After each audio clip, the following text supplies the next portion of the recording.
served our country, but veterans often struggle to find work, and some fight addiction brought on by a lack of treatment for service-related injuries. And tonight, two groups are actually helping veterans off the battlefield and into the workforce.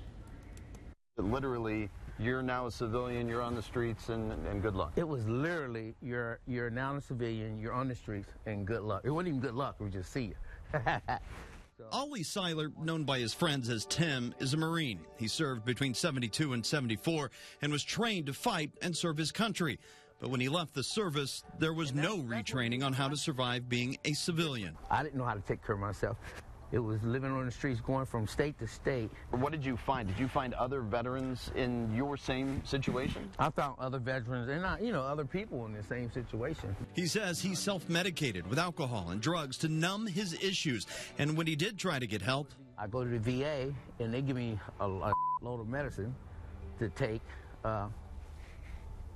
Just add it on to my drug use. Many of you unfamiliar with the military may not realize it, but for decades, of course, the military's prime focus was turning civilians into warriors, not the other way around. So for many, making the transition back to civilian life means going back to the drawing board. They train you. Nathan Davis got out of the Marine Corps in 2007. So they train you for 2-3 months to be a Marine, but then they gave you 3 days to turn you into a civilian. Yes. Yeah. Decades between them, yet little change on how they were transitioned. That does benefit our service members. No, it doesn't. Dan Knowles with the Tri-State Veterans Community Alliance, or TVCA. There's 1,300 people at any given time that may be homeless in our community. 80% of people that leave the military don't have a plan for a job. The need that we saw was to better connect the veterans and their families in the community, and particularly those returning from the military, to all the many services, hundreds of different service agencies, employers that were all trying to help veterans. Do you see a consistent issue among all veterans when it comes to kind of reintegrating into the workforce? They know that they have skills. They just don't know where to apply them. Daniel Hance is the co-creator of the Vet Excel program within TVCA, a program that helped Nathan Davis launch a career. You have some memories from this room. Yeah. Nathan was unemployed when he sat in this room, but through the program found himself networking with some of the top companies in the tri-state. TVCA provided me a new opportunity at a time when I was working hard to find one. As you come out of the military, it's hard to break from that one culture back into the civilian culture.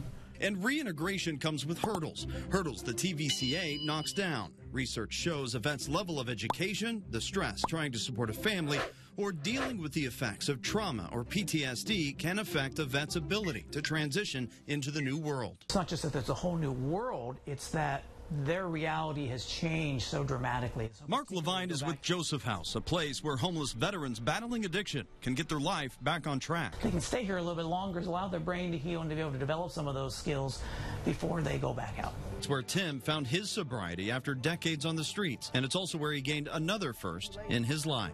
My first apartment that I got on my own, I was 50-something years old, and that was with the help of Joseph House. And an update for you, Nathan is now working full-time with UC Health, and he's just one of 780 vets helped by TVCA in their short 2.5 years. And they're not just focused here. Dan Knowles is working with the Chamber of Commerce to create an outreach program targeting military bases across the country to get separating veterans to come here, go through their program at no cost, and then become a permanent part of the Tri-State's workforce.